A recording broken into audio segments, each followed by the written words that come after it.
துணியின் பாவைக்காய் பயிர். பறவைங்களோட ஊர்ல குளிர் ரொம்ப அதிகமா இருந்துச்சு. ராத்திரி நேரத்திலயும் சூரியன் மேகங்களுக்கு பின்னாடி ஒளிஞ்சுக்கிட்டு இருந்தான். சாயந்தர நேரம் வெள்ளையா இருக்கிற பனி பஞ்சு போல தரையில வந்து விழுந்துகிட்டு இருந்துச்சு. பறவைங்க எல்லாரும் அவங்கவுங்க வீட்டுக்குள்ள சத்தம் இல்லாம உட்காந்துக்கிட்டு இருந்தாங்க. சுட சுட ஏதாவது சாப்பிடணும்னு தான் அவங்களுக்கு தோணிக்கிட்டு இருந்துச்சு. இந்த குளிர நேரத்துல துணிக்குருவி மட்டும் அவ வீட்டுக்கு பின்னாடி இருக்கிற காலி இடத்துல ஏதோ ஒரு வேலைய செஞ்சுக்கிட்டு இருந்தான். அத பார்த்து துணியோட பொண்ணான புஜ்ஜி குளிர நடுங்கிக்கிட்டே அங்க வந்தா. அம்மா, என்னம்மா இது? வெளியில இப்படி பனி பொழிஞ்சுக்கிட்டு இருக்கு. நீ வீட்டுக்குள்ள இல்லாம வெளியில என்ன பண்ணிக்கிட்டு இருக்க? வாமா, நம்ம 2 பேரும் வீட்டுக்குள்ள ஓடிடலாம். துணி சிரிச்சுக்கிட்டே கையில இருக்கிற விதைகளை மண்ணுல போட்டுக்கிட்டு, இல்ல புஜ்ஜி, இங்க பாரு, இது பாவக்காய் விதை. இந்த பாவக்காய் விதையை இங்க நட்டு வைக்கலான்னு தான் வந்த. குளிர்காலத்துல பாவக்காய் குழம்பு சாப்பிட்டா ரொம்ப சுவையா இருக்கும் தெரியுமா அப்படின்னு துணி சொன்னதை கேட்ட உடனே புஜ்ஜி குருவி அவங்க அம்மாவை பார்த்து, என்னது பாவக்காயா? ராக்கு அம்மா, இந்த குளிர் தாங்க முடியலன்னு நான் கஷ்டப்பட்டுக்கிட்டு இருக்கும்போது கசக்கிற இந்த பாவக்காய் விதையை ஏமா நட்டு வைக்கிறேன்? இதுக்கு பதிலா பேசாம திராட்சையோ ஆப்பிளோ ஸ்ட்ராபெரியோ வைக்கலால, அது சாப்பிட இனிப்பா இருக்கும். அதை கேட்ட துணி சிரிச்சுக்கிட்டே, ஐயோ புஜ்ஜி, உனக்கு பாவக்காவை பத்தி சரியா தெரியல. குளிர்காலத்துல நமக்கு என்ன வரும்? ஜுரம், குளிர் அதிகமா இருக்கும், கோல்ட் ஆகும். அப்போ இந்த பாவக்காய் சாப்பிட்டோன்னு வச்சுக்கிய ரத்தம் சுத்தமாயிடும், கோல்டு எல்லாம் வராது. இது கடவுளே நமக்கு கொடுத்திருக்கிற மருந்து. அம்மா, மருந்து வேணும்னா மெடிக்கல் ஷாப்ல கிடைக்க போகுது. அதுக்கேமா இப்படி குளிர்ல கஷ்டப்படணும்? என்னால முடியாது, நான் போறேன். கசப்பு பாவக்காயை நீயே நட்டுக்கோ அப்படின்னு சொல்லி புஜ்ஜி குருவி உடனே வீட்டுக்குள்ள ஓடி போய் போர்வையை போத்திக்கிட்டு படுத்துட்டா. ஆனா துணி மட்டும் சிரிச்சுக்கிட்டே, இந்த பொண்ணுக்கு பாவக்காய் மகிமை எங்கிருந்து தெரிய போகுது அப்படின்னு சொல்லி அந்த குளிர்லயே அழகா பாத்தி கட்டி அதுல விதைகளை போட்டா. நாட்களும் போச்சு. ஊர்ல இருக்க இருக்க குளிர் ரொம்பவும் அதிகமாயிக்கிட்டே தான் இருந்துச்சு. ஊர்ல பனி மழை மாதிரி பெஞ்சுக்கிட்டு இருந்துச்சு.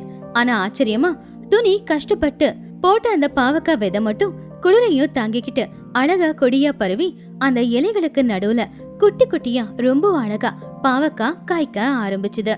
அந்த பாவக்காய் மேல அந்த பனி விழுறது முத்து மாதிரி ஜொலிச்சுக்கிட்டு இருந்துச்சு. துணி காலையிலேயே அந்த பாவக்காய் எல்லாத்தையும் பறிச்சு வீட்டு வாசல்ல விக்கிறதுக்காக வச்சிருந்தா. அப்பதான் அந்த பக்கமா வந்த மகிக்கழுக கூப்பிட்டு, மகி, இந்தா, இப்பதான் நான் தோட்டத்துல இருந்து பறிச்சுட்டு வந்த பாவக்காய். குளிர்காலத்துல இது சாப்பிட்டா ரொம்ப நல்லது. 10 ரூபாய் மட்டும்தான். மகி சிரிச்சுக்கிட்டே, டோனி, உன்னுடைய நல்ல குணம்தான் உன் பலம். நீ என்ன சொன்னாலும் அது சரியாதான் இருக்கும். இந்த குளிர்ல வீட்டுல இருக்கிற எல்லாருக்குமே தொண்டை கட்டிக்குச்சு. இந்த கசப்பு சாப்பிட்டா தொண்டை கட்டினதெல்லாம் சரியாயிடும். 1/2 கிலோ கொடு. அப்படி பகல் நேரத்துல துணியோட வியாபாரம் நல்லபடியா தான் நடந்துகிட்டு இருந்துச்சு. சில பேர் வாங்கிட்டு போனாங்க, சில பேர் ஐயோ கசப்பு எங்களுக்கு வேண்டாம் அப்படின்னு சொல்லிக்கிட்டு இருந்தாங்க. ஆனா உண்மையான கதை ராத்திரி தான் தொடங்குச்சு. ராத்திரி நேரம் துணி புஜ்ஜி 2 பேரும் சாப்பிட்டுட்டு போர்வை போத்திக்கிட்டு தூங்குறதுக்கு போனாங்க. வெளியில பனி மலை மாதிரி பொழிஞ்சுக்கிட்டு இருந்துச்சு. சரியா நடு ராத்திரியில வீட்டு கதவை யாரோ தட்டுனாங்க. அட, இந்த குளிர்ல இந்த நேரத்துல யாரது அப்படின்னு துணி போய் கதவை திறந்தா துணியோட வீட்டு வாசல்ல சிச்சு காக்காவும் அதோட பிள்ளையான சின்ன காக்காவும் குளிர் தாங்க முடியாம நடுங்கிக்கிட்டு இருந்தாங்க. அப்போ சிச்சு காக்கா துணிய பார்த்து இப்படி சொன்னா, டோனி, நீ மட்டும் உன் வீட்டுக்குள்ள கதகதப்பா உட்காந்துக்கிட்டு இருக்க. என் நிலைமைய பாரு. குளிர்ல வெளியும் வர முடியல, வீட்டுக்குள்ளேயும் இருக்க முடியல. என் இடுப்பெல்லாம் எப்படி வலிக்குது தெரியுமா? அது கேட்டு டோனி, ஐயா அக்கா, என்னாச்சு? முதல்ல உள்ளவா, சுடுதண்ணிய குடி, அப்ப கொஞ்சம் கதகதப்பா இருக்கும். சிச்சு காக்கா உள்ள வந்து துணியோட வீட்டு சோஃபால உட்காந்துக்கிட்டு, என்ன சொல்ற டோனி, இந்த குளிர தாங்கிக்க முடியல. சின்னவுக்கு ஒரே தொண்டை வலி. அப்பதான் ஒருத்தங்க சொன்னாங்க, பாவக்காய் ஜூஸ் வச்சு குடிச்சா தொண்டை வலி சரியாயிடுமா. பாவக்காய் தான் நீ வித்துக்கிட்டு இருக்கியே, அது ஞாபகம் வந்துதான் இந்த நேரம்னு கூட பார்க்காம உன் வீட்டுக்கு வந்துட்டேன். அது கேட்டு டோனி, ஐயோ அப்படியா? உண்மைதான் அக்கா, பாவக்காய் சாப்பிடுறது தொண்டை வலிக்காக மட்டும் இல்ல, அதை சாப்பிட்டா எந்த வலியா இருந்தாலும் ஓடி போயிடும். அப்படி சொல்லி துணிக்குருவி வீட்டு தோட்டத்துக்கு போய் அந்த குளிர்ல நல்ல பெருசு பெருசா காய்ச்சிருக்கிற பாவக்காய பறிச்சுட்டு வந்து ஒரு பை நிறைய பாவக்காய போட்டு சிச்சுவுக்கு கொடுத்தா. சிச்சு அந்த பாவக்காவை பார்த்து ரொம்ப சந்தோஷப்பட்டா.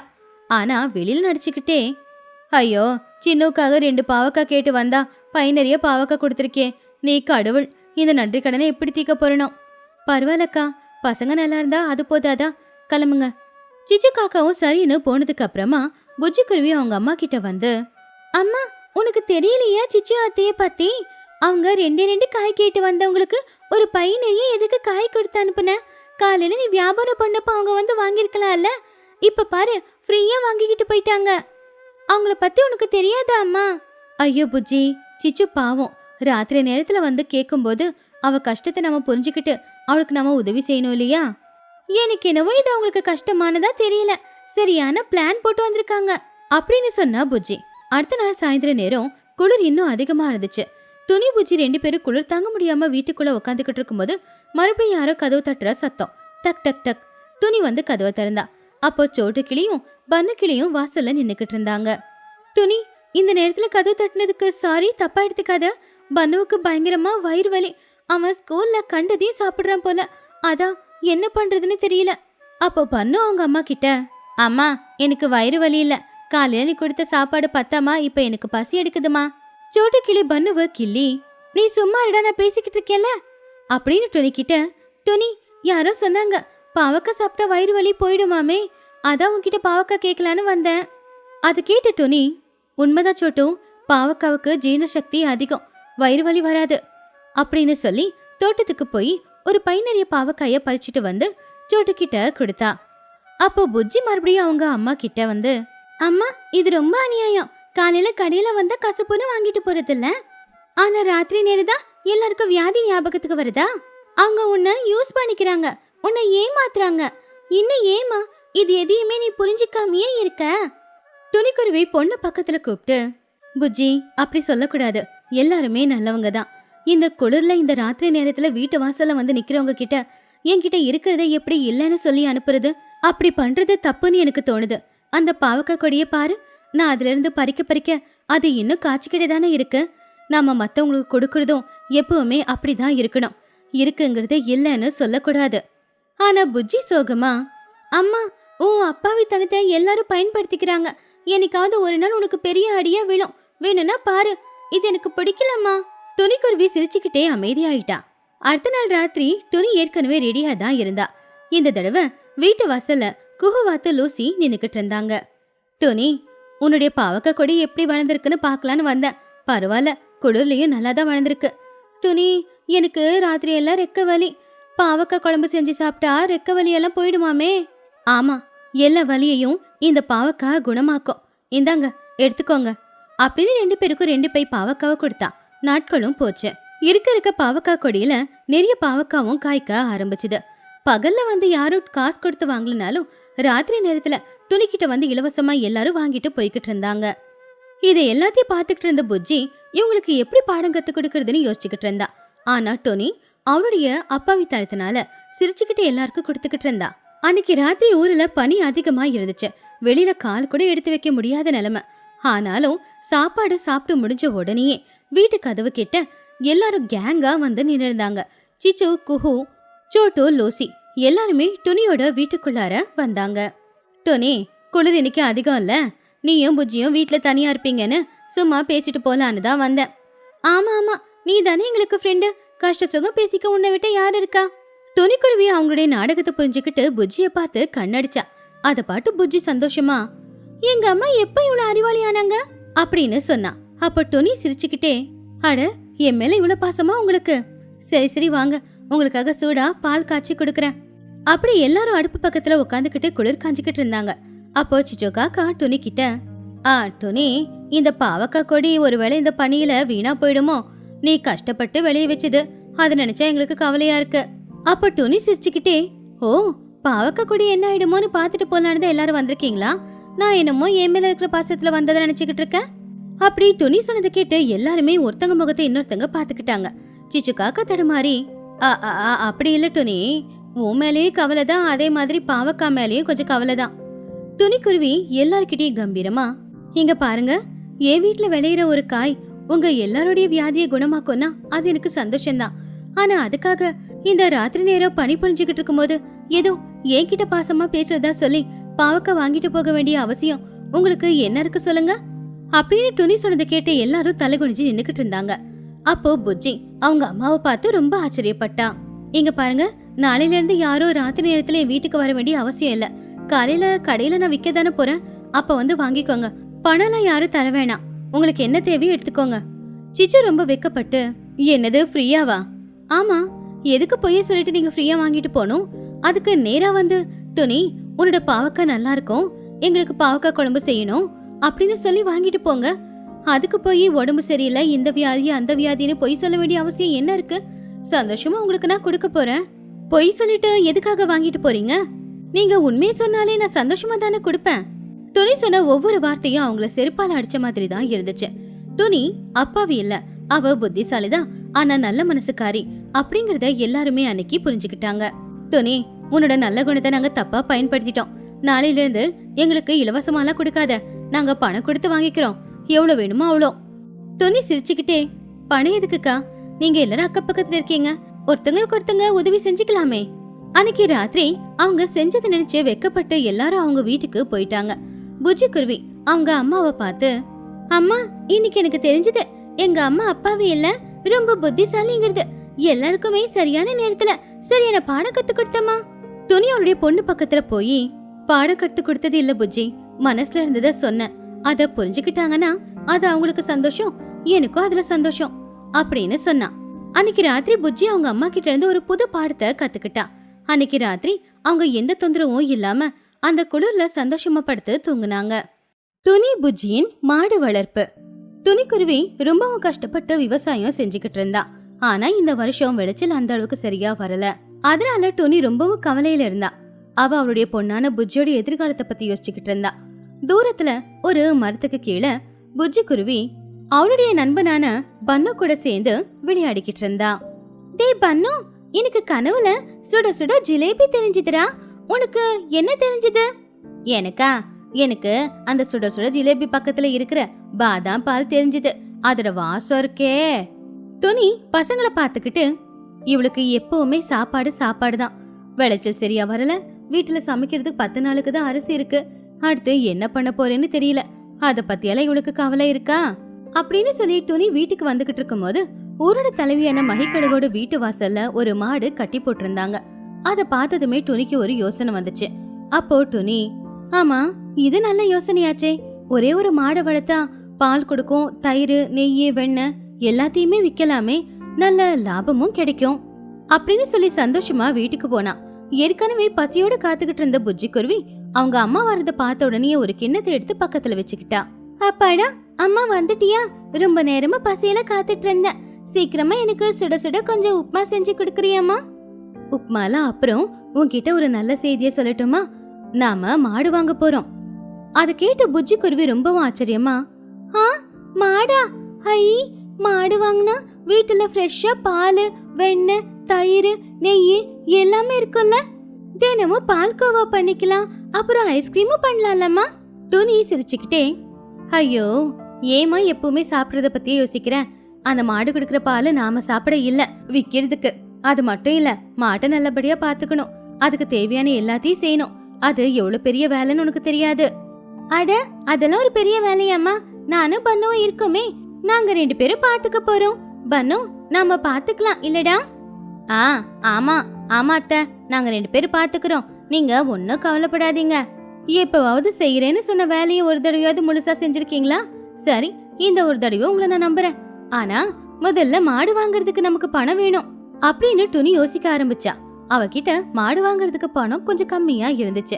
அந்த ஊர்ல யாருக்காவது பணம் வேணும்னா எல்லாரும் போக வேண்டியது சிச்சு காக்கா கிட்ட. சிச்சு காக்காவை பத்தி யோசிச்சுக்கிட்டே துணிக்குருவி சிச்சுவோட வீட்டுக்கு போனப்போ அவ வட்டி கணக்கு எல்லாம் பாத்துக்கிட்டு இருந்தா. அப்போ துணி வந்த உடனே, என்ன துணி, காலையிலே வந்திருக்க? வட்டி பணம் ஏதாவது கொடுக்க வந்தியா? வட்டி பணம் கொடுத்து 1 வாரம் தானே ஆச்சு.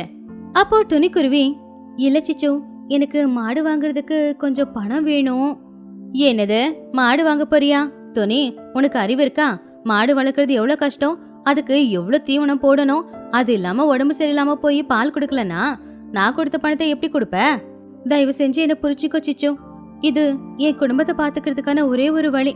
என்ன ஆனாலும் வட்டியோட சேர்த்து உன் பணத்தை நான் கொடுத்துடுறேன். இப்படி சொன்ன சரியா இருக்கு, பணம் தரேன், ஆனா என்கிட்ட வட்டி அதிகம், அதாவது 50% வேணும். துணி ஷாக் ஆகி, 50%? சிச்சு, இது ரொம்ப அதிகம், தயவு செஞ்சு கொஞ்சம் குறைச்சிக்கோ. கடன் கொடுக்கறதுனா நான் சொல்றதுதான் விலை. அது மட்டும் இல்ல, உன்னுடைய வயலை என்கிட்ட நீ அடகு வச்சே ஆகணும். ஒருவேளை நீ காசு கொடுக்கலனா உன்னோட வயலை நான் எடுத்துக்கிற மாதிரி இருக்கும். அது கேட்டதும் துணிக்கு இதயமே நின்னு போட மாதிரி ஆயிடுச்சு. அவகிட்ட இருக்கிற ஒரே ஒரு வயலை அடகு வைக்கிறதுனா அது அவ கழுத்துல அவளே கயிறு மாட்டிக்கிற மாதிரி. ஆனா இப்ப வேற வழியில ஒப்பந்தத்துக்கு ஒத்துக்கிட்டா. இது எல்லாத்தையுமே தூரத்துல நின்னு பார்த்துக்கிட்டு இருந்த சிச்சு காக்காவோட புள்ள சின்ன காக்கா அவங்க அம்மா பண்றத பார்த்து ரொம்பவும் கவலைப்பட்டான். அடுத்த நாள் காலையில, துணியோட வீட்டுக்கு பின்னாடி ஒரு மாடு கட்டி போட்டு இருந்துச்சு. புஜ்ஜி குருவி பன்னு கிளி 2 பேரும் அந்த மாட்டை சுத்தி சுத்தி வந்து விளையாடிக்கிட்டு இருந்தாங்க. அம்மா, இந்த மாடு பார்க்க நல்லா இருக்கு. இதுக்கு நாம லஸ்ஸி அப்படின்னு பேர் வைக்கலாம். ஏன்னா இந்த மாடு நமக்கு லஸ்ஸி கொடுக்கும்ல. அப்படின்னா பாயசம் வைக்கலாம். பாயசம்னு எனக்கு ரொம்ப பிடிக்கும். அதெல்லாம் அப்புறம், முதல்ல நான் சொல்ற வேலையை செய்யுங்க. புஜ்ஜி, மாடுக்கு போய் புல் எடுத்துட்டு வா. பன்னு, இதை எடுத்து சுத்தம் பண்ணு. அவ்வளவுதானே? டேய் பன்னு, போ போய் புல் எடுத்துட்டு வா. நான் மேனேஜர் இல்ல, நான் இங்க இருந்து எல்லாத்தையும் சரியா நடக்குதான்னு பாத்துக்கிறேன். நீ சீக்கிரம் புல் எடுத்துட்டு வந்துரு. என்ன புஜ்ஜி, சேர்ந்து போலாம்ல? சரி சரி, மாட்டுப்பால் எனக்கு கொடுப்பல்ல, அதனால செய்யறேன். பன்னு போய் புல்ல எடுத்துட்டு வந்தான். புஜ்ஜி அந்த புல்ல மாட்டுக்கு போட்டான். ஆனா மாடு அந்த புல்ல சாப்பிடல. புஜ்ஜியவே பாத்துக்கிட்டு இருந்துச்சு. அப்போ புஜ்ஜி மெதுவா மாட்டோட காதுல போய், இங்க பாரு மாடு, நீ இந்த புல்ல சாப்பிட்டு நல்ல பால் கொடுத்தா உனக்கு ஒரு நாளைக்கு ஒரு குலாப் ஜாம் கொடுக்கறேன், சரியா? அப்படின்னு காதுல சொன்ன உடனே மாட்டுக்கு புரிஞ்சுதோ என்னவோ, அம்பா அப்படின்னு கத்துச்சு. அதுக்கப்புறம் துணி வந்து பால் கறக்கும் போது மாடு நிறைய பாலையும் கறந்துச்சு. அதுக்கப்புறம் துணி ஊருக்குள்ள பால் வியாபாரத்தை ஆரம்பிச்சான். துணியோட முத கஸ்டமர் சோட்டுக்கிளி, லூசிபுரா. அவங்க 2 பேரும் அந்த பாலை டேஸ்ட் பண்ணி பார்த்துட்டு, துணி, பால் நல்ல திக்கா ருசியா இருக்கு. பன்னுக்கு இது ரொம்பவும் பிடிக்கும். ஆமா, இந்த பால்ல பாயசம் பண்ணா ரொம்ப பிடிக்கும். அதுலயும் புஜ்ஜி பண்ணா நல்லா இருக்கும். பால் ரொம்ப நல்லா இருக்கு. தினமும் உன்கிட்டயே வாங்கிக்கிறேன் டோனி. தினமும் நான் வியாபாரத்துக்கு போறதுக்கு முன்னாடி இந்த பால் குடிச்சா பலம் வரும். அப்படி துணியோட வியாபாரம் ஆரம்பிச்சது. நல்லபடியா தான் போய்கிட்டு இருந்துச்சு. எல்லாமே நல்லா போகுது அப்படின்னு நினைக்கும் போது திடீர்னு துணிக்கு ஒரு பிரச்சனை வந்துச்சு. ஒரு நாள் காலையில துணி பால் கறக்கிறதுக்காக லஸ்ஸி கிட்ட போனப்போ லஸ்ஸி தரையில படுத்துக்கிட்டு இருந்துச்சு. புல்லு சாப்பிடவே இல்ல. துணி அதை பார்த்து ரொம்பவும் குழப்பமடைஞ்சா. லஸ்ஸி, என்னமாச்சு? ஏன் இப்படி படுத்துக்கிட்டு இருக்க? எந்திரிமா, எந்திரி. புஜ்ஜி அப்பதான் தூக்க கலக்கத்துல வந்து லஸ்ஸிய பார்த்து, அம்மா, லஸ்ஸிக்கு என்ன ஆச்சு? ஒருவேளை கோச்சிக்கிட்டு இருக்காளா? இன்னைக்கு அவளுக்கு கொடுக்க வேண்டிய குலாப் ஜாமுன் நாம கொடுக்கலையா? புஜ்ஜி, விளையாடாத. குலாப் ஜாமுன் இல்ல, அவளுக்கு உடம்பு சரியில்லை போல. இவ மட்டும் பால் கறக்கலனா அப்புறம் நான் என்ன பண்றது? சிச்சு காக்கா என்னோட வயலை எடுத்துப்பாளே, அவ்வளவுதான். அப்புறம் நாம தெருவுக்கு வர வேண்டியிருக்கோம் அப்படின்னு சொல்லும் போது துணியோட கண்ணுல கண்ணீர். துணி கண்ணுல கண்ணீர் வந்ததை பார்த்துதான் புஜ்ஜிக்கு நிலைமை என்னன்னு தெரிஞ்சுது. இந்த விஷயம் சிச்சு காக்காவுக்கும் தெரிய வந்துச்சு. ஒருவேளை சின்ன காக்கா அந்த விஷயத்த சொல்லிருப்பானோ என்னவோ. இந்த விஷயத்த கேள்விப்பட்ட உடனே சிச்சு காக்கா துணி வீட்டுக்கு வந்தா. என்ன துணி, நீ வளர்க்குற மாட்டுக்கு உடம்பு சரியில்லை போல. அடுத்த வாரம் வட்டி பணம் கொடுக்கணும். கொடுப்பியா இல்ல மாட்டுக்கு உடம்பு சரியில்லைன்னு தட்டி கழிச்சிருவியா? துணி கண்ணீரை தொடச்சுக்கிட்டு, சிச்சு, கொஞ்சம் எனக்காக கொஞ்சம் அவகாசம் கூட, நான் கொடுத்துடுறேன். அவகாசம்லாம் கொடுக்க முடியாது. ஏற்கனவே நான் சொல்லியிருக்கேன், உன் வயலை நான் எடுத்துக்கிறேன். வயலை எனக்கு கொடுக்கறதுக்கு தயாராரு அப்படின்னு சொல்லி சிச்சு போயிடுச்சு. புஜ்ஜி ரொம்ப கோவமா, அம்மா, சிச்சு அத்தை ரொம்ப மோசமானவங்க. நாம எப்படியாவது லஸ்ஸியை காப்பாத்தணும். அப்பதான் அவங்களுக்கு அறிய வரும். துணி ரொம்ப கவலையோட இருந்தா. சோட்டுக்கிளி, லூசிபுரா, பன்னு கிளி, அப்புறம் அம்மாவுக்கு தெரியாம சின்ன காக்காவும் அங்க வந்து துணி சுத்தி நின்னுக்கிட்டாங்க. அப்ப சோட்டு, துணி கவலைப்படாத, சிச்சு காக்கா உன்னுடைய வயலை எடுத்துக்காம நாங்க பாத்துக்கிறோம். ஆமா, மாடுக்கு என்னாச்சு? வைத்தியரை கூட்டிட்டு வந்தியா? கூட்டிட்டு வந்த. ஏதோ தெரியாத வியாதியா, அதுக்கு மருந்துக்கு நிறைய செலவாகும். சத்தான தீவனம் போடணும்னாரு. என்கிட்ட பணம் இல்லையே. அப்பதான் குஹுவாத்தா அங்க வந்துச்சு. அப்போ குஹு அங்க வந்து, எனக்கு மாடுங்களை பத்தி அதிகமா தெரியாது, ஆனா மூலிகையை பத்தி தெரியும். கொஞ்சம் அந்த மாட்டை நான் பாக்குறேன் அப்படின்னு சொல்லி குஹு மாட்டை பாத்துக்கிட்டு இருந்துச்சு. அப்பதான் அந்த பக்கமா ஊரோட தலைவியான மகிக்கழுகும் வந்துச்சு. டோனி, கேள்விப்பட்ட, கவலைப்படாத. சிச்சுவோட பேராசை நம்ம ஊரையே அழிச்சுக்கிட்டு இருக்கு. சரி குஹு, என்ன பிரச்சனை? மாட்டுக்கு என்னாச்சு? இதுக்கு ஒரு முக்கியமான மூலிகை வேணும். அது நம்ம ஊரை தாண்டி இருக்கிற மலைக்கு மேலதான் இருக்கும். அதை எடுத்துட்டு வந்தா நல்லது அப்படின்னு குஹு சொன்னதும் நடக்கவே சோம்பேறித்தனப்படுற புஜ்ஜி அவங்க அம்மா கிட்ட இப்படி சொன்னா. நான் போறேன். பன்னு, வாட நம்ம போலாம். போய் அந்த மூலிகையை எடுத்துட்டு வரலாம். பன்னு ஆச்சரியமா, என்னது, நானா? காட்டுக்கா, மலைக்கா? அங்க சாப்பிடறதுக்கு ஏதாவது பழமாவது கிடைக்குமா? பழம் எல்லாம் கிடைக்குதோ இல்லையோ, இப்ப நம்ம போகல, நமக்கு இருக்கிறதுக்கு வீடு இருக்காது அப்படின்னு சொல்லி புஜ்ஜி பண்ண 2 பேரும் காட்டுக்கு போனாங்க. அப்பாடா, காலெல்லாம் வலிக்குது. நடந்து நடந்து எனக்கு பசி எடுக்குது வேற. தேவையில்லாம இவனை வேற கூடவே கூட்டிக்கிட்டு வந்துட்டோம். இவனு ஏதாவது கேட்பானோ? கேட்டா நான் என்ன கொடுக்கறது?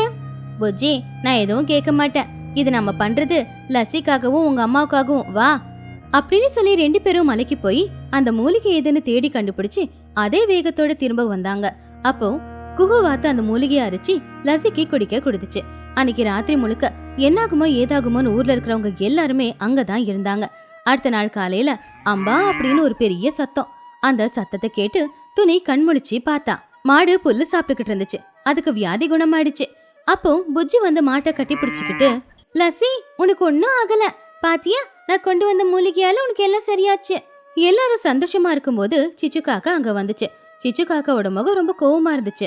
ஓ, எல்லாரும் சந்தோஷமா இருக்காங்களா? மாடு பொழைச்சிருச்சா? சரி சரி, என்னோட பணம் எங்க? இன்னைக்கு தானே கடைசி நாள், கொடுக்கறியா இல்ல உன்னோட வயலை எடுத்துக்கவா? மஹிகளுக்கு கோவமா, சிச்சு இரு, எதுக்கு இவ்வளவு அவசரப்படுற? மஹி, இங்க பாருங்க, இது என்னோட வியாபாரம். அப்படியா? துணி, நீ சிச்சுவுக்கு எவ்வளவு பணம் கொடுக்கணும்?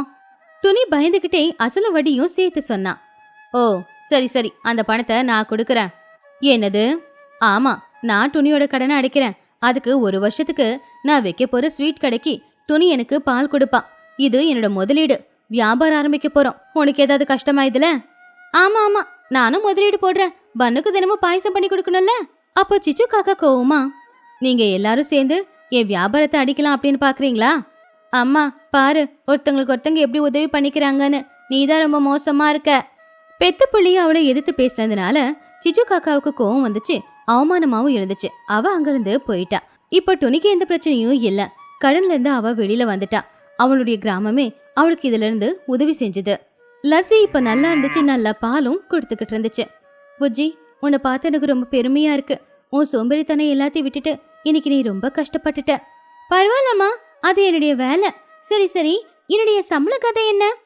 துணி சிரிச்சுக்கிட்டே, சம்பளமா? ஆமா, நான் மேனேஜர். அப்புறம் இவன் என்னுடைய அசிஸ்டன்ட். அதனால எங்க 2 பேருக்கும் நீங்க சம்பளம் கொடுக்கணும் இல்லையா? பணம்லாம் எதுவும் வேண்டாம். மஹியத்தை புதுசா ஸ்வீட் கடை ஓபன் பண்ணிருக்காங்கல்ல, அங்க இருந்து சுட சுட ஜிலேபி வாங்கி கொடு. ஆமா ஆமா, அசிஸ்டன்ட்க்கு சுட சுட பாதாம் பால் வேணும். துணி அதை கேட்டு அவளுடைய பொண்ணான புஜ்ஜிய கட்டி பிடிச்சுக்கிட்டா. அப்படி அந்த மாடு வளர்ப்பு அந்த ஊர்ல இருக்கிற எல்லாரையுமே துணிக்கு உதவி செய்யவும் வச்சது. அதே மாதிரி அவளுடைய சோம்பேறி பொண்ணு சுறுசுறுப்பாவும் மாத்துச்சு.